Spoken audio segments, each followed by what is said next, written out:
educational content is killing your brand.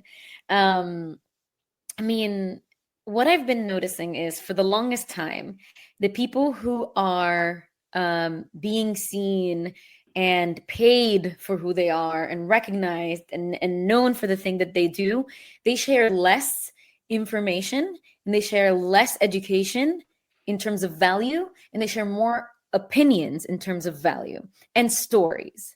And because people remember more of these stories than they remember the information, especially in the day and age we live in, when there's a lot of information, a lot of it easily accessible for free everywhere on AI, that when I hear information, we skip through it unless this information is provided with a twist.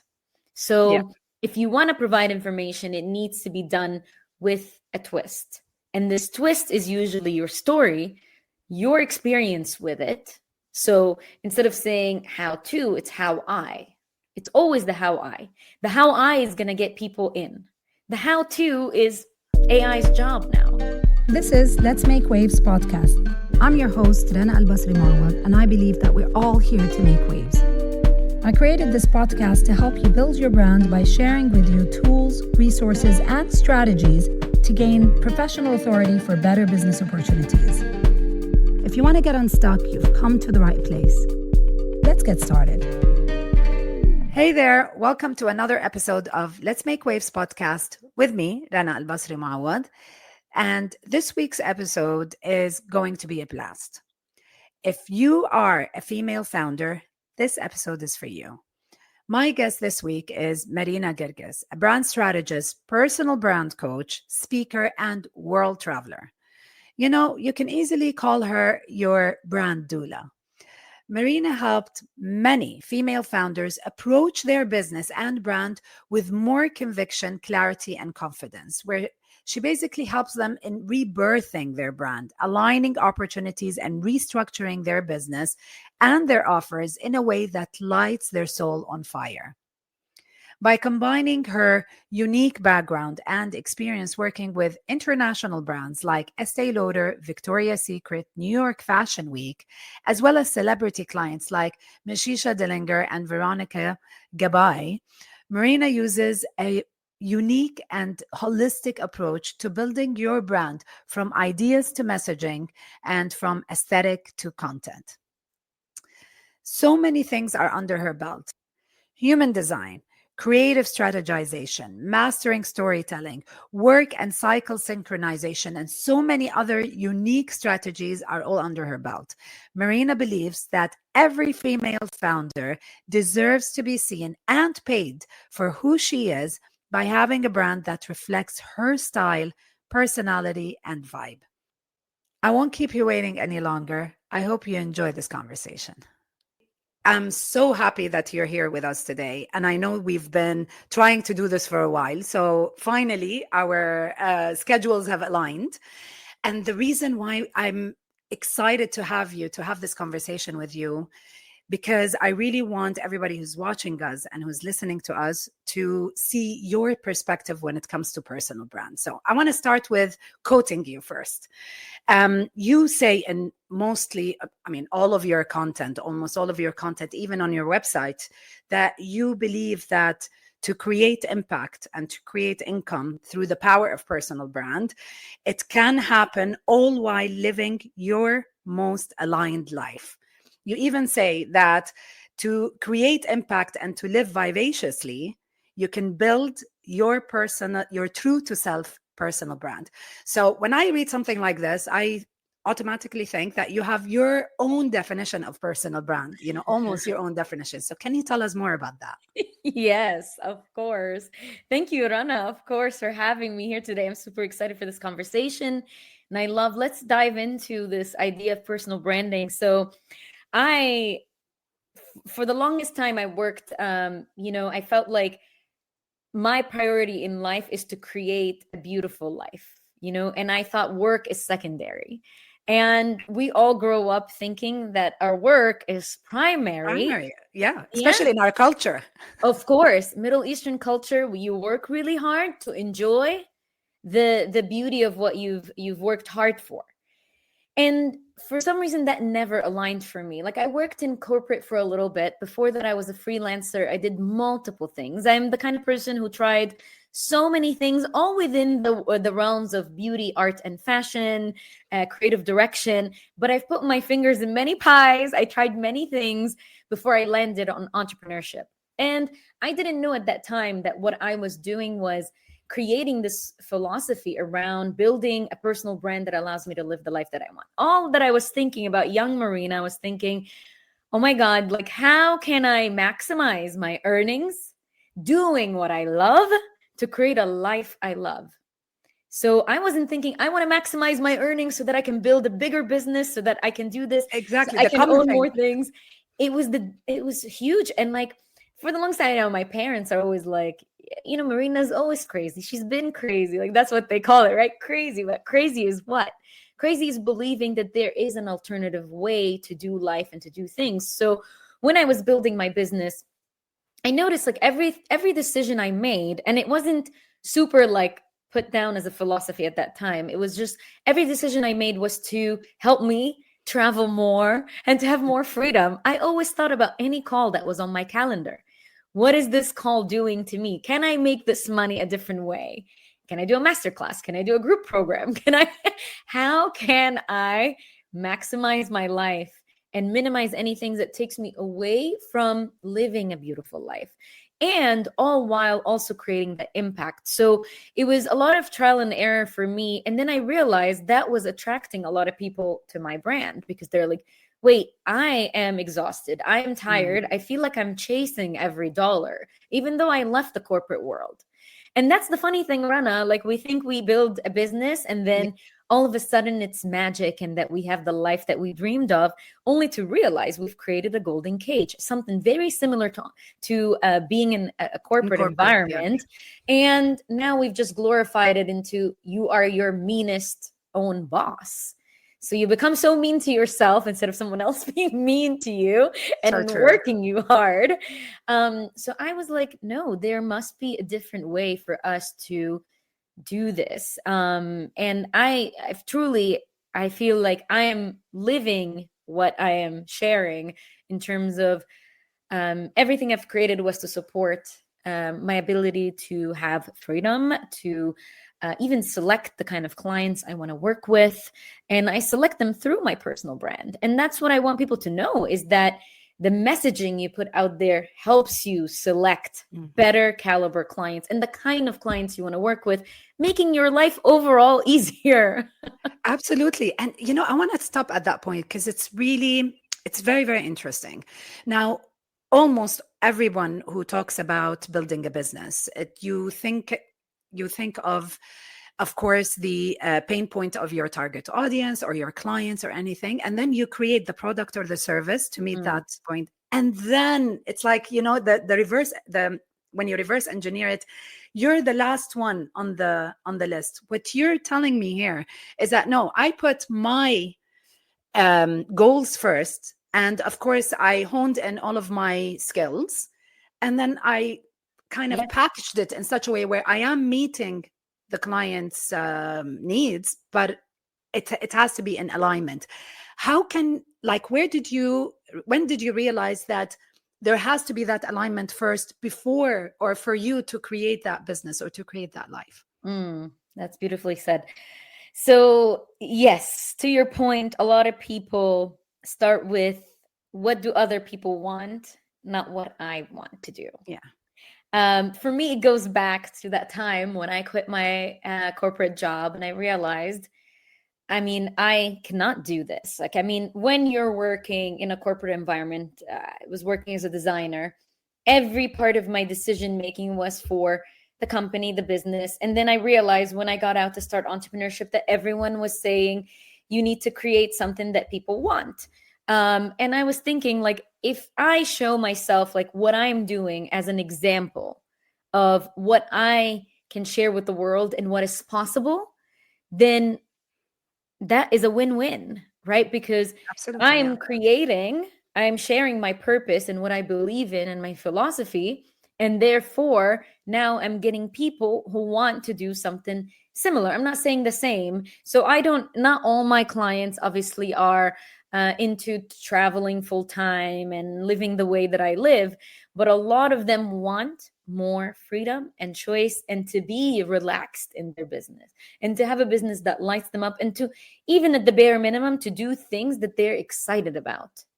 So once I tapped into that for myself, I found that more people want this. The problem is that we go out there and we keep just doing whatever that's working and that has been working for years because It becomes comfortable. Scary. Yeah, it becomes comfortable. Yeah. And then it's scary, right? To say like, I'm going to do something a little bit different.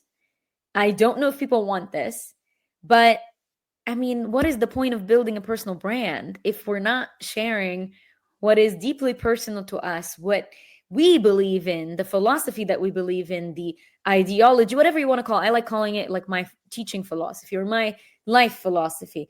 And that becomes the brand. Yeah. And then it's unique. No, and that's why I say true to self personal brand, because that is so unique to me. Like you cannot mistake in my brand for someone else because of the things that I say, the words that I use, like even the word vivacious. Like I've made that my word. Yeah, it is. And you do. It does resemble a lot of the things that you do.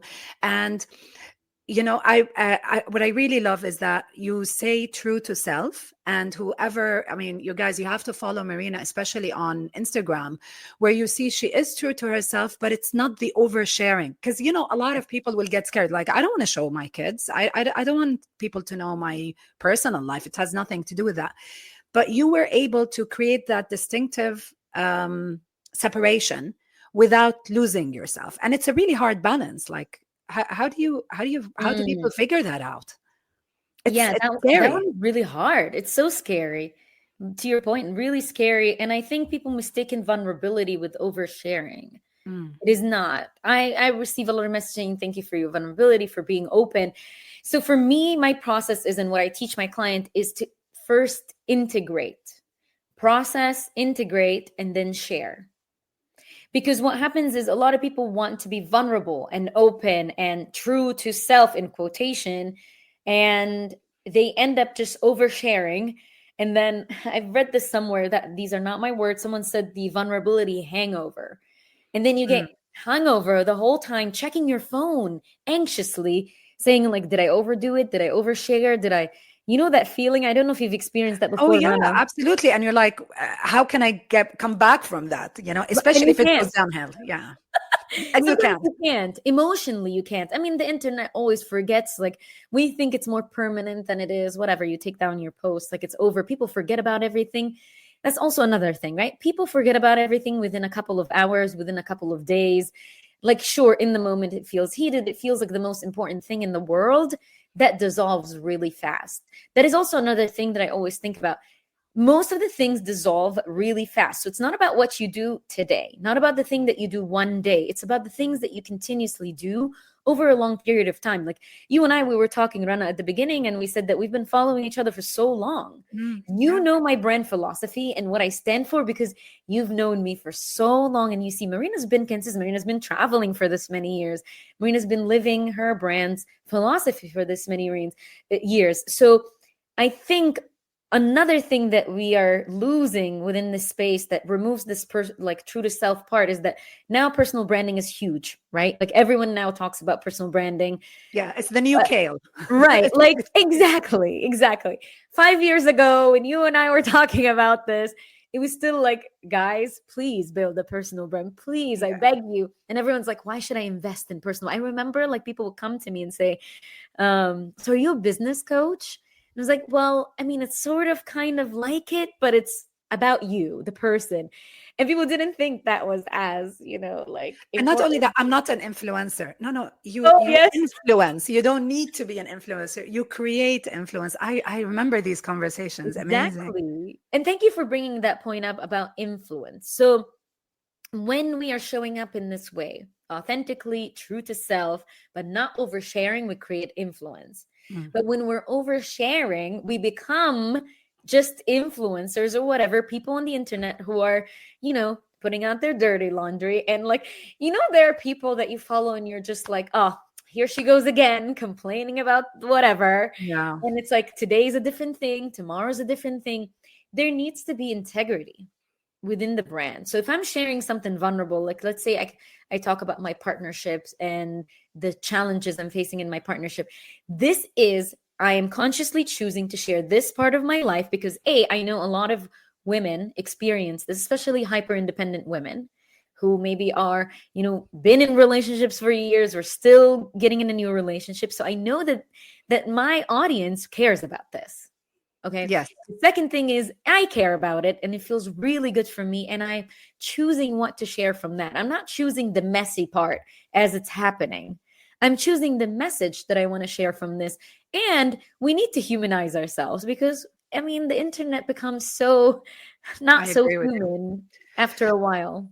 I agree with you. What I really love about your approach, and I'd love for you to tell us more about it, is that it started with that spark you already told us, but then you kind of put a science to it, especially because you focus. Your material anybody can use it, but you focus on female founders, on women-led businesses. So the science that you brought to the table to kind of balance that, the emotion, but there's also science backed, is that you kind of build your personal brand by human, how can I say it? You talk a lot about the human driven brand and marketing strategies. So you kind of integrate the human design into it. So it doesn't become all that, things that are up in the air. There is also a science behind it, and especially for female-led businesses. And I know from myself, I took the quiz that you had, the personalized brand quiz, and it's like finally I started to understand a lot of things, not only about myself, but also how I can use my strengths, my personal thoughts, my ideas and everything, but also my strengths to better serve within my business, within my partnerships and all of that. So can you tell us more about the importance for the human design element and building a personal brand around that? That's a good one. So with the human design, like I am by no means no expert in human design. I actually collaborated with one of my clients who I helped. So I discovered that through her. And this is amazing because as you're doing this, you keep learning new ways and new things. I've always been into astrology, for example. And then I saw human design and I was like, oh my God, wait, like she did a guide for me. And when she did this guide, she told me, Marina, you are an emotional authority. And then she shared with me different things. And she said, when you're making a decision, I recommend that you sleep on it. And I remember like all throughout my entrepreneurship, especially early entrepreneurship, like I was struggling with making decisions. And I thought I was just indecisive or I make things complicated. And then when I discovered that I'm an emotional authority, which means you have to sleep on it to get the clear yes or no. I started to do that. I started to tell people, can I sleep on it? Or I'll leave my email, like I'll put it back on unread, whatever, send it back to myself or something like that. And then come back to it and see if this aligns with me. But in the past, I used to be so eager. I would just say yes and then discover that I'm so exhausted in my business. I would say yes to every IG live, every podcast, every trip, every client, everything, because, when you're a business owner, you're opportunistic, so it's like you want to take in more and more and more, and you end up having a plate full of things that you don't want to do. So when I discovered that through my client, because she offered me this guide, I was like, oh my God, how can we have more business owners specifically use their human design into their branding? Because not only does it tell you how to make decisions, it also tells you your strongest and most natural communication style. And while I can sit with a client, if I work with you one-on-one, I'll be able to pinpoint, like, you do this, this, and this, of course, because we are able to see our client. But now if someone was like randomly, like, browsing in there, like, why am I so exhausted when I communicate? Why can I not show up on video and just record like most people do? It is because that's not like how you naturally are. You need to show up. That's not your natural strengths. So I love using these extra, like, I would call them self-discovery tools, just like the personality test, just like astrology, just like any of those tools out there, to help you see, like, where is your innate and natural way of showing up? How do you like to make decisions? So with that quiz specifically, by the way, you made me like feel inspired to bring it back. I know it's on my website, but somehow it doesn't send the full result. Yeah, but I absolutely loved it. I'll tell you why, Marina, because the minute I read it, it's like, oh, okay, that made sense. And the minute something makes sense, it's like you start doing things, especially the repetitive things in business. You start doing it, you're like, okay, let me consider doing this a little bit different. I read this about myself. Let me test it out, like test the water. And then slowly I felt that certain things that I had in my mind that was very clouded, it became effortless. And I was telling a friend of mine, and she tried it, and she's like, oh my God, I can create content effortlessly now for my clients. She's a copywriter. And I was like, exactly. There's a shift. It gives you kind of a shift, and you're like, it's like something, the mirror comes, but without the judgment. Yes. Yes. And I think that kind of feeling is very, it holds a lot of women back, because at least for myself, you think of all the different bad scenarios before you take a decision. Like, if I do this, is this going to impact that? Will somebody, like this, or, so I personally liked it because it gave me clarity on certain things that was, stopping me from moving forward. I love that. I honestly love that. I really think you should get it back. Yeah, I mean, I'm very inspired. Now this is something I need to add to my to-do list this week. Yeah, it's absolutely amazing. Yeah. So you have shared some things that I found a little bit controversial on your business, controversial, or personal brand controversial on your Instagram. But one of them I agree. And, a part of me tries not to agree with it, but it's really funny. You talked, and you had few posts about not all coaches or business leaders or everything like that. When it comes to content and content creation and storytelling, don't always default to information type content. Don't always default to things that you're... Yes. The default part. You talked a lot about the default part. You talked about, are you asking people enough before you create your content? Are you thinking about not just, I need to do storytelling type of content? No, I need to think about, where do I want to go with my story? How do I if that's the end result, how do I build that story up? And when I was going through it, it does make sense. It's counterintuitive. It does make sense, but it also helps not just on social media, but if you're a business owner, it helps in you creating your products or the services, creating your... What can you tell us about that mindset shift when it comes to creating value, basically? I think I know the post you're referring to. I also have a podcast episode on it, which is, I think it's called Educational Content is Killing Your Brand.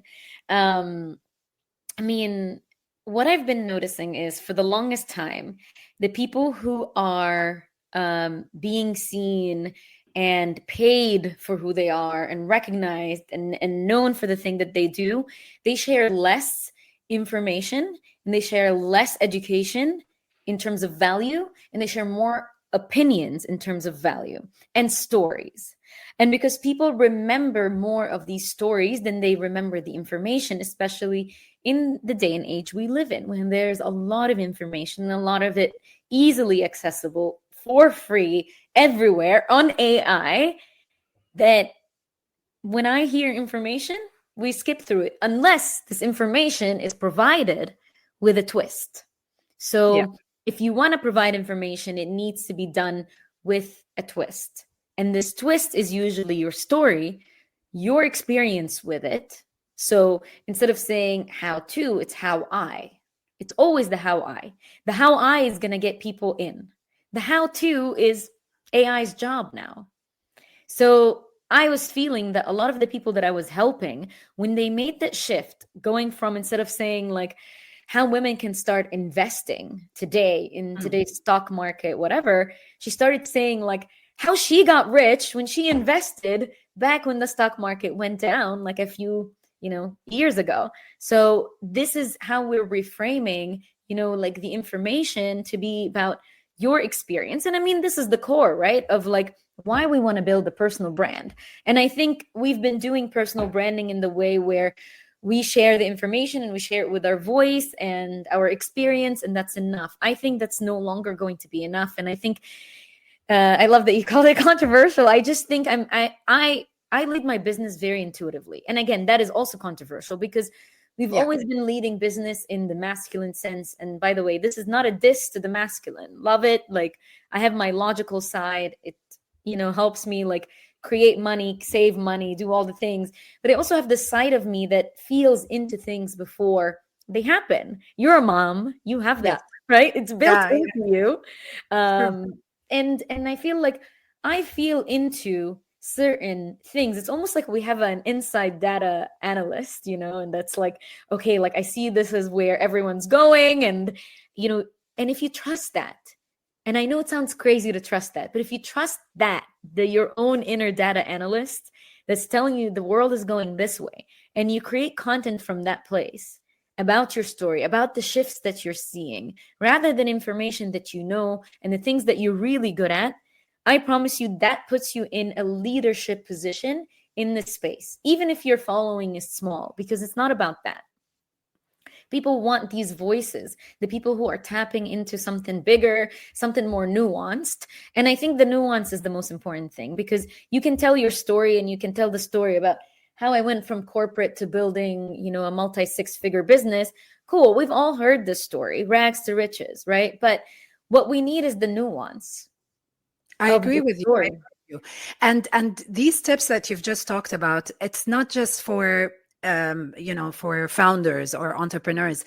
These are even for professionals out there, working professionals, because today, I don't know how powerful your CV is. Of course, companies would still want certain skills or skill sets, but I agree with you 100% when it comes to positioning yourself, the positioning part.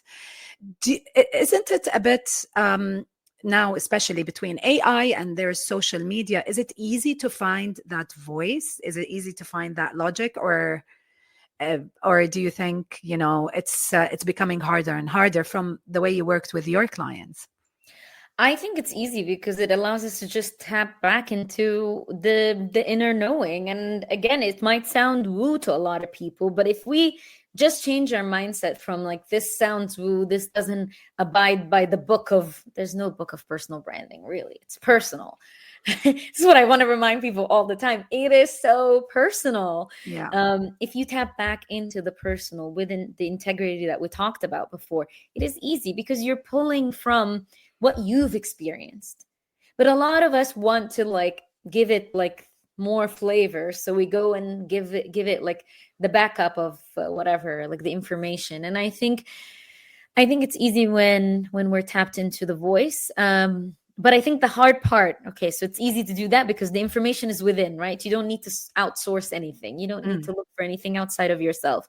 But the hard part is actually listening to what's happening and putting your story together. I think that's the hard part that I see with a lot of my clients specifically. And maybe you've noticed that too with the people that you're helping, is that then how do I put all of this together? I have so much to share, so much to talk about. How do I put it all together? Yeah. And this is where the strategy comes in, where you're like, okay, we need to move things around. I know it's going to be all woo in the beginning, but there are certain things that should come in the forefront before other things, for sure. Yeah, for sure.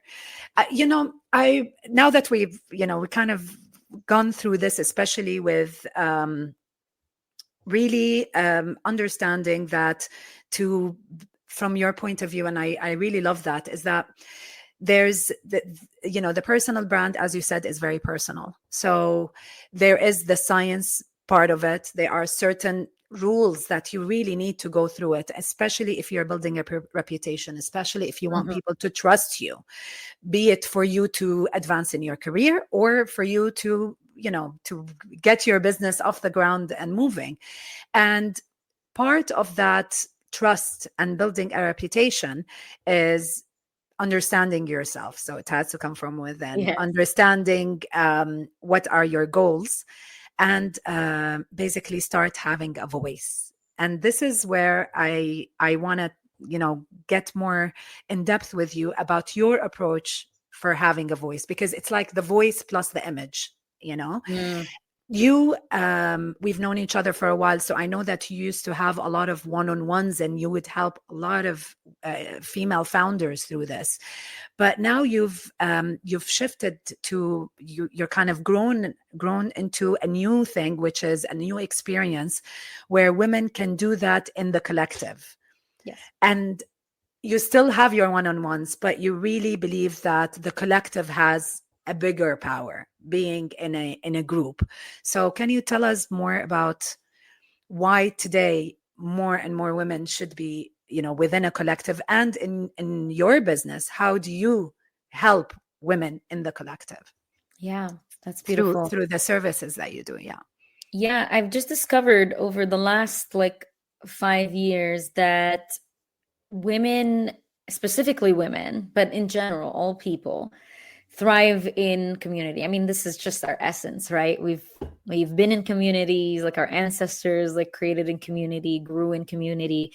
And then we kind of just, when online businesses boomed, more and more people started to build in isolation. And what happens when in isolation, you are constantly just talking to yourself. You are maybe even talking to people, but virtually. But most of the time, you're just talking to yourself. You're hearing your own voice, and it's reflected back to you. And it's not always the truth. That's the thing. It's not always the truth. And even when you're reflecting back, let's say you are living with a partner, you even have a business partner, whatever it is, romantic or not. You have a few friends that you meet and talk to your business about. It's not the same as when you are in groups doing the same thing, having the same end goal, which is I want to create an impactful business, personal brand around my purpose. And I want my whole business to light me up. And I want to live a beautiful life, because that is the power of then attracting a community that is aligned in values and in vision. And then putting all these women together and seeing them reflect back to each other. So one of the biggest things I learned, to your point, I started introducing, I used to do group programs as well, but only online. And for the last few years, I've had this vision of bringing women together in a retreat. I love traveling. And I was like, what if I combined my love for personal branding, my love for traveling, and, all the years of experience I've had traveling the world, and curated rather an experience where they can come together and do this work in person. Little did I know what I was doing when I hosted my first retreat, which was actually in Mexico in February. Okay. So it was this year. It finally happened. I'm finally doing them. I'm going big, 3 this year. But when I was in Mexico, there were many moments where I was looking around the room and just seeing the power of having all these women in the room, because the kind of things that they were sharing, oh my God, Rana, the kind of things that these women were sharing to each other, it was just it was almost just dropping all the veils, all the masks, all the I need to look successful in social media in order to be loved, and then in order to be followed, in order to be paid, in order to keep my whatever career, whatever it is, the things that we tell ourselves. It was just a very powerful moment. I was watching and I was like, I don't know what I just did here, but whatever you opened it is, Pandora's box. I really did. People were crying to each other, and not that this is the essential for this, but it is finally they have space to express. Finally, they have space for another person to hold them and say, I feel you. I know what you're going through. You're not alone. I've been hating my business for the last 4 years. I've literally had people say they've been just out of love with their business. I was like, what? Because on social media, they seem perfect. And just FYI, these women were all in the 6-7 figure, they're doing amazing. They've been running their business for a while. And you would not think that, are these women struggling? And we don't know that. We think we're the only ones struggling. Yes. And the other thing was I'm now calling it, like I was talking about it on a podcast episode, I'm calling the practice of witnessing, which basically is just like you seeing another person for who they are. There was a moment where one of the women, we were sitting there, I think it was like day 2 or 3 of the retreat, and we were just sharing, like I was walking them through an exercise of like understanding what is unique about their personal brand and their journey. And this woman was, we were all like sharing something about her, like we were witnessing her, we were telling her we've noticed that we like this and this and this about her, because she said something about how she couldn't come up with anything, which is also crazy to me. It's like creative block. Totally. We cannot see each other ourselves most of the time. You know, we have normalized our brilliance. We have normalized all the things that we do with ease. Which is like just our creative genius. We've normalized that. So now we don't see it. We don't think it's valuable. We don't even charge enough for it. And then you have these women around you who are telling you that this about you. And you're like, I don't believe you. So this woman, like, actually, she put her hands up like this and she was like, I don't want to hear this anymore. And at that point, I pushed back and I said, but why? Like, this is true. And she started to like feel emotional. And then the next day, she said that so much came up for her when we were recognizing her in this way, about not believing it, or maybe about not receiving that when she was, I mean, there was a lot of processing that was happening that was way outside of like even my own like capacity to handle this. But this was happening for her in the background. And this was the point of release for her that she needed in order to be able to really recognize this about herself. And now I'm seeing her content and everything she's doing, like she is embracing that. She's like, I am that. And I'm not saying it's magic and this is going to happen for everyone, but when we are in communities where other people could see us, it's easy for us to then put aside the lies that our brain tells us and believe about ourselves that we are the shit. yeah. And you know, and especially if you're around people who kind of understand the struggle, maybe in a different way, but especially when you're around a group of other women who have businesses and who have, you know, no matter what type of business that they have, but they're all in this journey of building something and creating something. You know, and to this point, I remember, especially when COVID first started, and I'm like, okay, you know, we have to, this is changing. And it just so happened that I moved countries also on the other side of the planet during that time, or a month before COVID hit.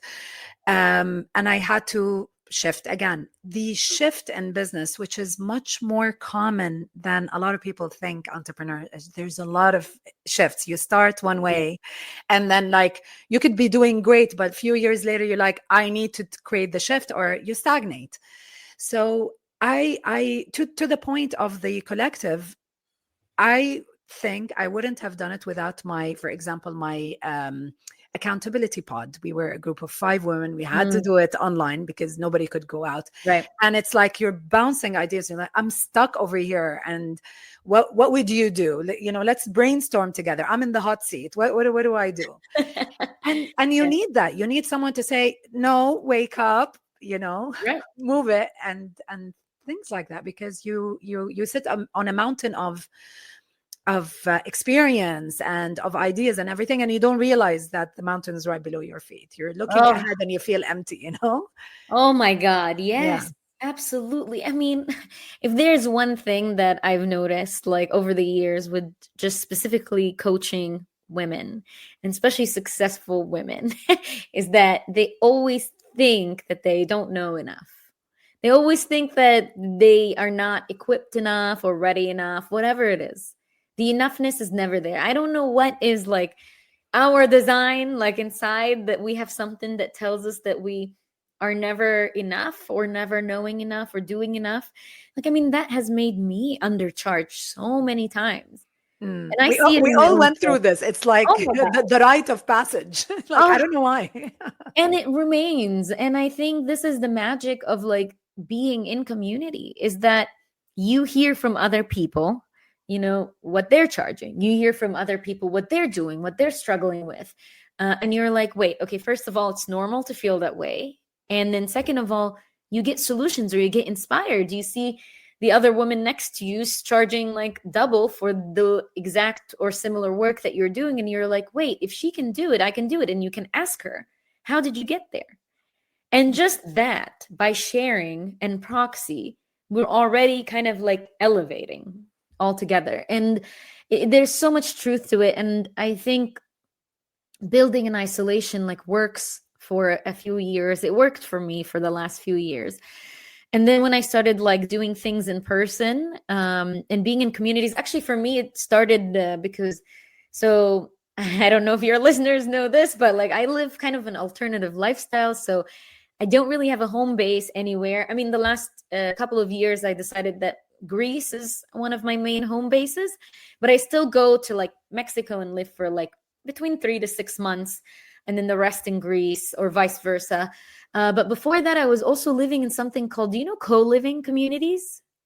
No, please tell me more. I love that. Yeah, so I was in co-living communities, and I think that's where I think like maybe subconsciously these ideas were coming from.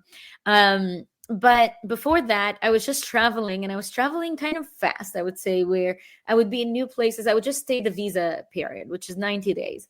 So I was traveling every 90 days to a new place, like nearby. Like I was in Latin America mainly. I did a few in Europe as well. I did one in Ecuador, and I did one in Tuscany in Italy. And these co-livings is like let's say 8 people who are doing digital work. Like they can be entrepreneurs or what you call it, like just in career. Yeah, exactly. Yeah. What is the word? Career. Working professionals who are online. They're exactly working professionals online. So they're working online, but everyone's like digital in a way.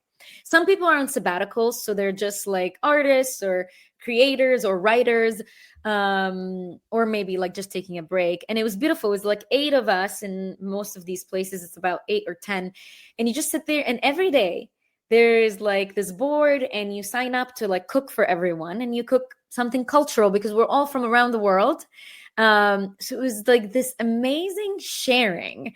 And I was like, wait a second, like this is possible for a lot of us. And when we share, I noticed how people would come to me and be like, Marina, like, could you read my human design? Could you do my astrology? What about personal branding? Could you tell me a little bit about this? And I was exploring different things that I loved and didn't know I actually enjoyed. Like, I love hosting, like, because I was a yoga teacher, not yoga teacher, but I studied yoga. And people were like, could you hold like ceremonies for us, like cacao or moon, like whatever stuff. And I was like, I've never like really experienced this or done it. But like in that space, I felt safe enough to explore different sides of who I am. And then deciding like, do I want to bring this into my business? Do I not? And then some of it is just for fun and to help boost your, ego, let's say. Exactly, yeah. But in community. And after doing these co-living experiences, I was like, doing retreats is like a mini version of that. I love that. Mm-hmm. How much is experimenting important? Be it in your retreats, like what you teach or what you guide your clients, but also in general when you're building a personal brand. Because you did a lot of experimentation. Some fail, some succeed. But yeah. I mean, how important is it? So important. So important. If there's anything, what we need to do is, specifically entrepreneurs, but even people in careers, is really to play.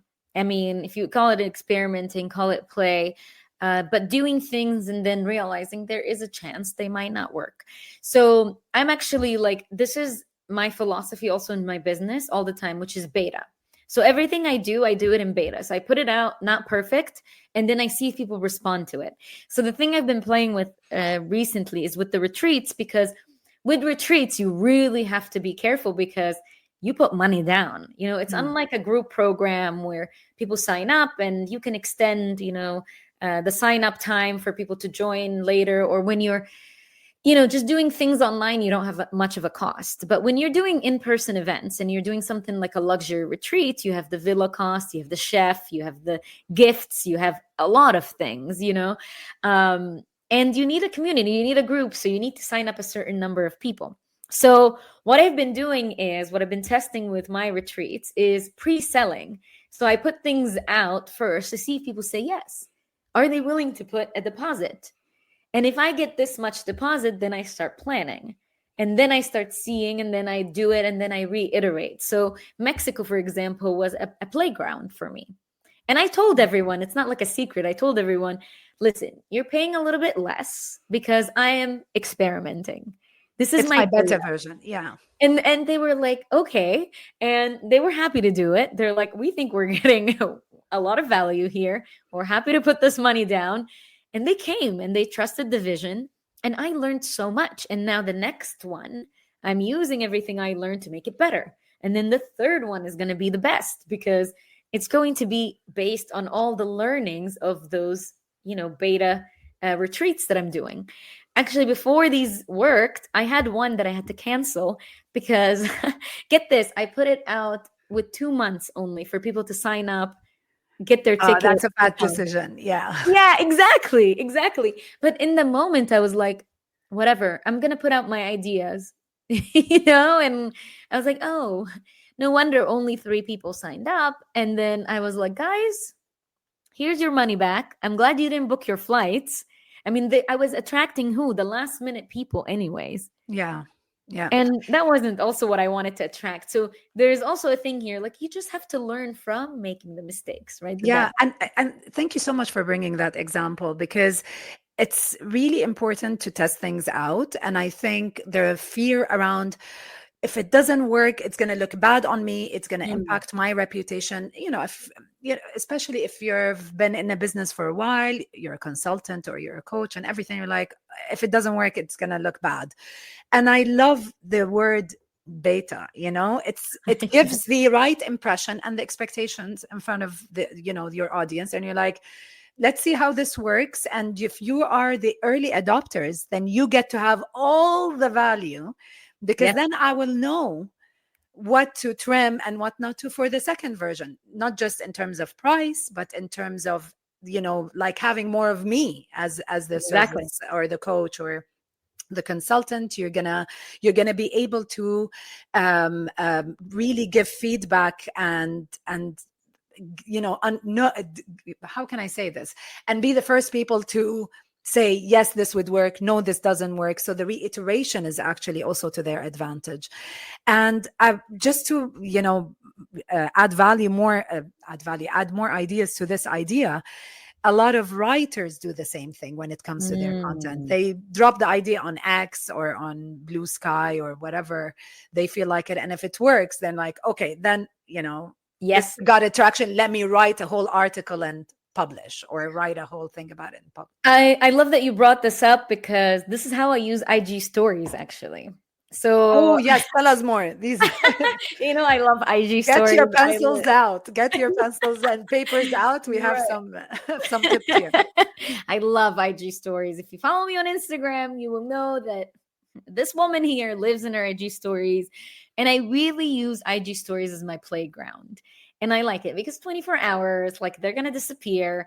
You get to play, but you get direct responses in your DMs from people telling you they like it, they don't like it. I mean, most of the time it's like it, not like it. But they give you opinion. They ask you more questions. Whatever it is, you're getting responses. But also you could see what's happening with your views. I mean, I have the science down for the IG stories. Like I've been playing with it for a while. It's the number one place where I get my clients, really. Like I need the feed. It gives me my credibility and like whatever. And that's my main channel, plus my podcast and newsletter. But it's stories where the magic happens for me, because that's where people get to know me a little bit more. They get to know my process. And I'm just kind of circling back to the thing that we shared in the beginning about vulnerability. It also doesn't need to be your personal life. It can be just the pure authentic process of how you do things. So me sharing like how I've been struggling with putting together some of the retreat things, or me even sharing not even the struggle, but just like honestly what it takes to put together a retreat. People have been loving this, and they're like, oh, I'd like a podcast episode on this. So it is a beautiful place to test and to share, but also humanize your brand because you're sharing more behind the scenes. So for me, it's been working in that way. And it still gives me credibility because I'm just taking them behind the scenes of like, what is it like? Like I could be like, well, the retreats are too expensive. So right now my challenge is to make them, how can I give luxury and still make a profit? That's always the challenge of doing in-person. Oh, yes, yes. And make it accessible. It's like accessible, but luxurious, but profitable. Hard. Yeah, exactly. So it's like taking people behind the scenes on your process. That is even like a great place for people who are like, I want to show up a little bit more authentically, vulnerably, like just take people behind the scenes. That's one of the easiest ways to do it. Of And like the what's stories are happening. forgiving. As you said, it's so forgiving, 24 hours, Totally. it's That's gone. it. You don't have the hangover. Yeah, exactly. You don't have that. And it's to the credit of the copywriters who use X, it's the same thing. I mean, there's like what, I don't know, millions of tweets per minute. It's gonna Right. go. But you'll at least test the ideas. Testing is one of the most important things, I believe. And I think it also helps you in basically knowing, is this really going to work? Like if you have a service, you know if it's going to work, if a person or a certain good number of people who buy in, get to experience it, give you feedback, tweak it as you wish. I love that. We talked a lot about the mindset, the science, the importance of building a personal brand, the building of the reputation, understanding how you can come as yourself to the table, but with the restrictions that makes you comfortable. I like to call it curated authenticity, because you curate what you, and you're being authentic, but you create which part of the authentic thing in your life that you want to share. How do you translate that but also make it visually nice? Because a personal brand is also your image, not just your reputation, not just your name, but it's also your image. And the image is not just aesthetics, but also image in terms of everything, because now we're in a digital world. How do you show up online? So there's a really beautiful, like the way you've married these two together. It's I've seen so much from your content about this. Can you tell us more about the importance of like really honestly marrying the storytelling, the authenticity, the being yourself, being aware of your genius and knowing what to tap in, but also showing up in the right format with the right look and feel, if you want. Yeah, of course. Obviously, I feel like with this question, like it's hard to give like an overall, like one size fits all. But I would say that this has been a process that I've actually created and offered. And that's why I was doing these retreats, because I noticed that sometimes we have one part of it and then we don't have the rest, right? Which is like, okay, like I've nailed down the messaging, the voice, it's there. I know what to say, I know. But oh my God, like the pictures don't match, right? And then the colors don't match, and it's like a mess. But I'll say this thing. A lot of people are designing their brands based on a persona, right? Not themselves. It's based on what they think, like blue is trust, red is passion, whatever. Like kind of like an outdated like branding. I mean, I studied fashion design, like I've studied the principles of design and everything. And like, I sometimes have to let go of all of that. Yeah, the Mad Men era of like the color palette of brands. Yeah, totally. Forget it. I mean, we can use color theory, of course, to make sure everything works together. But what is the color that you gravitate towards? Like, I've always loved the color red. I've always worn red lipstick. I've always had like red pops of colors. But, like somehow if I've been told that red is, I don't know, like too it's a fiery color. It's like, too fire. And then I might not use it. And now I'm like creating this brand just to fit within, like, let's say right now we're in the era of like the minimal, like black and white and whatever.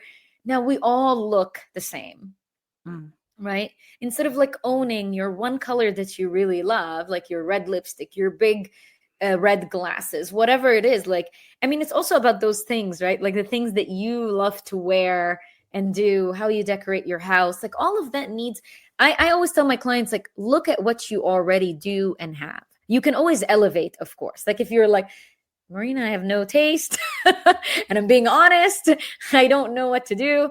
Then of course, like you can meet with a stylist. I always recommend, by the way, working with a stylist. I know people don't think that is important. I don't know what your take is on this, Rana, but like I think personal style, it doesn't mean that you need to be the most fashionable in the world, but like having a signature style, which we've seen even with men, right? Like Steve Jobs, whatever. Like everyone knows the turtleneck, the whatever, the black. Having a signature style is really important when it comes to personal branding, even if it's just for the photos. Okay, so when I'm working with my clients, and that was like the 2 retreats that I did, the Birth Your Brand Baby, the idea was they meet with a personal stylist, and this personal stylist gives them a style guide based on the brand that we have, like the brand strategy that we came up with. So first we have to start with, what is the brand? Who are you? And how do you want to be seen in this world? Like, do you want to be seen as this bold, charismatic, like bigger than life character? Then what kind of outfits does this character wear? What kind of brand did this character have? So I even love using a little bit of astrology into it, because I love that. Or tarot or something like that. I love that. yeah, I mean, listen, like if you look at your I mean, now again, my astrology background is basic. I'm not This is fun, guys. Yeah, this is for fun. This is just for fun. Exactly. I'm like, if there's one of my clients, she has a lot of Leo in her chart, and I was like, you like need like bigger than life, like you need fur, and like let's play with colors and sparkles and stuff. And she was so excited. She loved that.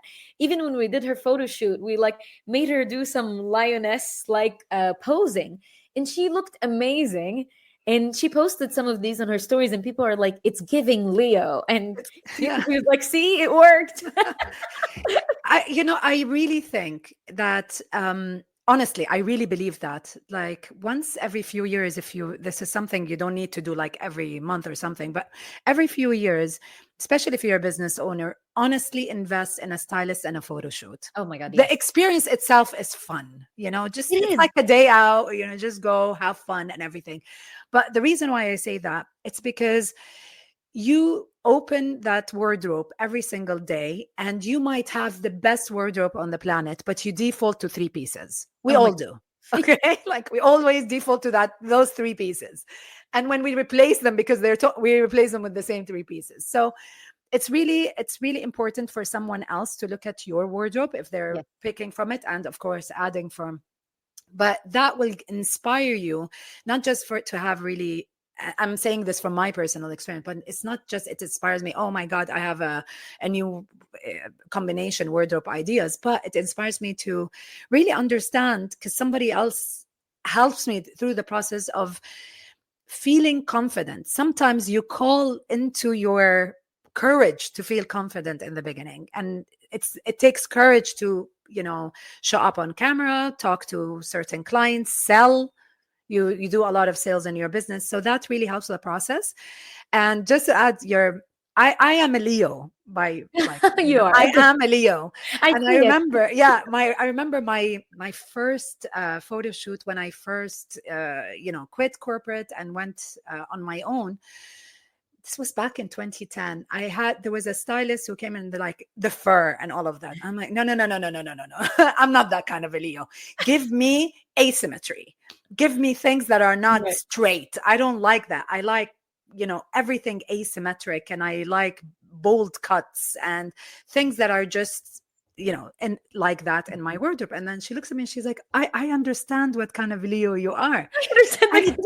And then she helped me go through it. It's such an experience. So to your point, I think it's one of the most important processes. I totally agree with you. It's so fun, like you said. It's so much fun. We need to play. I mean, have fun with it. Yes, I agree. And I'm so happy we're having this conversation. And I really invite everybody who's watching or listening to go and check your material out, because for the longest time, and I'm talking from a female perspective, for the longest time, we played by a certain rule. And even like me, I've been on my own since 2010.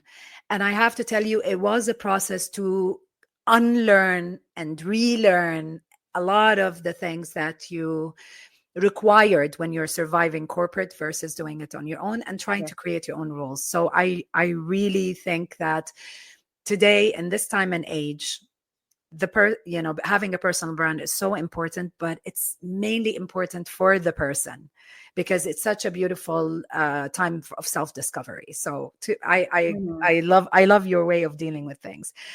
Marina, I can talk to you for 100 hours, but I know that, we have to wind down. So I want to end with this question, because we talked about so many things.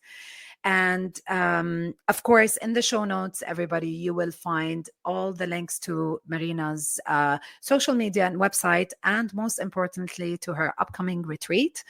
I was before we record, I was telling Marina, I'm considering that Egypt retreat, because whether you're starting a business or you're, 5 years in, having a community, sometimes you need that to just like recalculate things. Absolutely. Relook into your business, relook into your goals. Maybe there are certain goals that you started a few years ago and they're very important, are not important anymore, and you need to realign. So all of that will be in the show notes.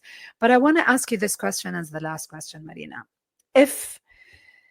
What is something that a lot of people connect with you on social media and they ask you a question, but what is something or a question that you wish people asked you when it comes to you living vivaciously and building a personal brand that helps you not only to monetize, but to grow inside and out and feel like you're living life?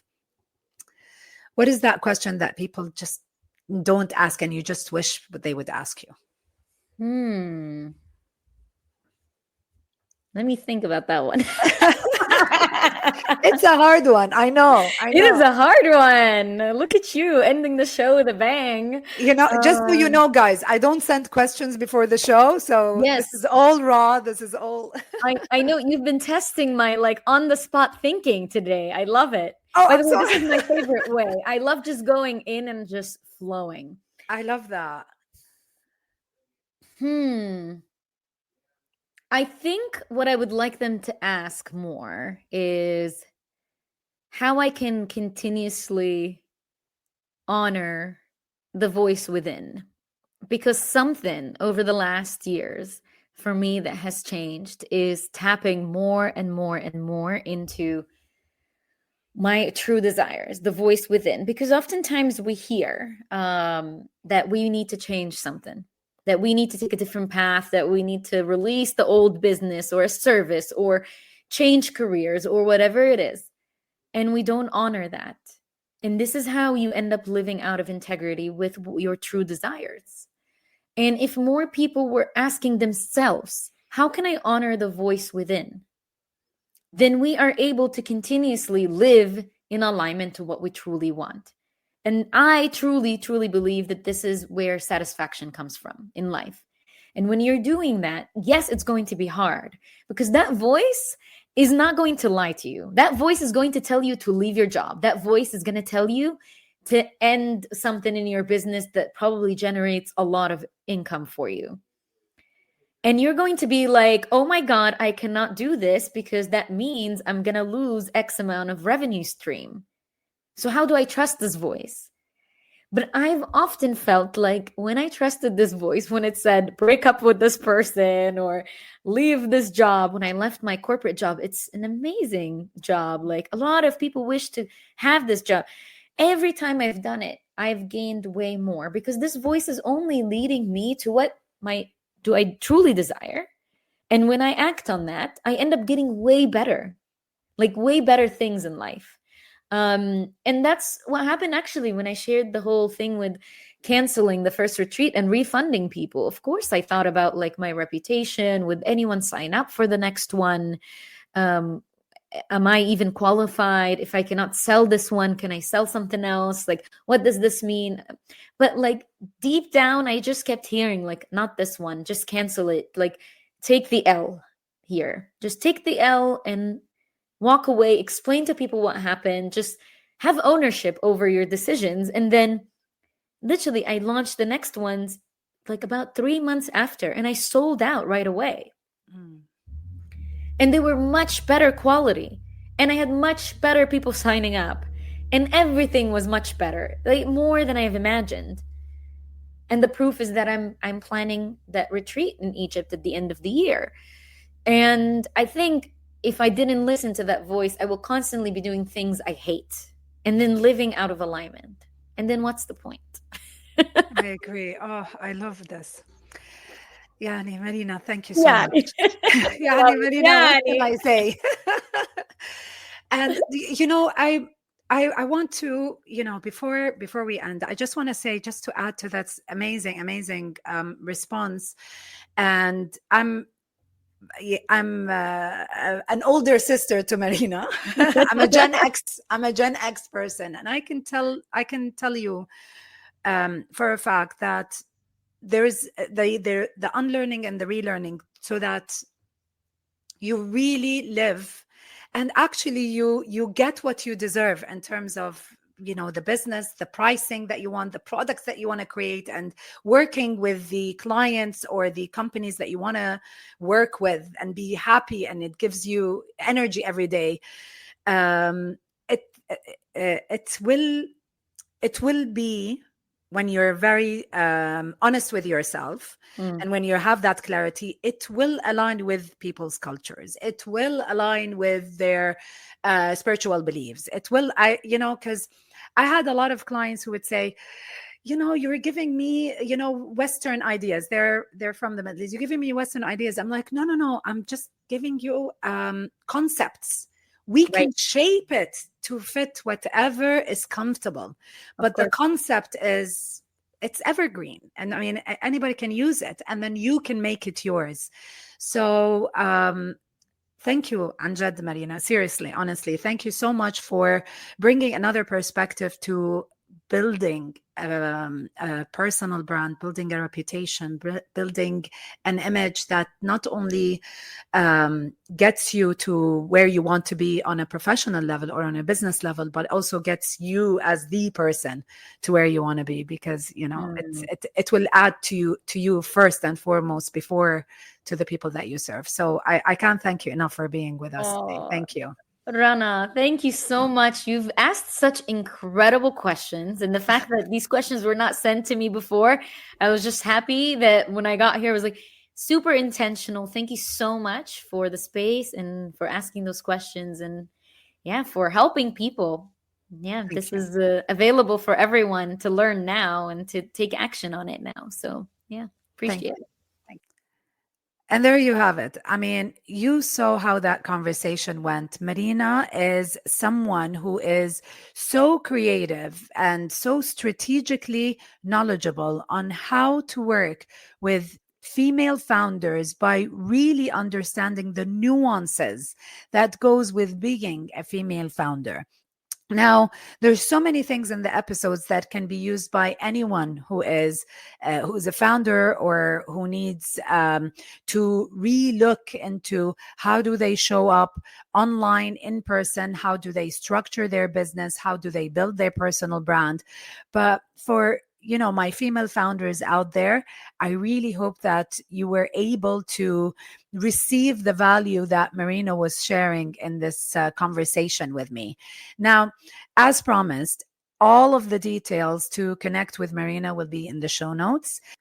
You will also have links to all of her offers, from different freebies that she really that she shares with everybody, to her one-on-one sessions, even to applying for her retreats. So thank you so much for joining me this week. As always, I really hope that you have subscribed to this podcast. Please don't forget to like this episode or comment. Please give me your feedback on this.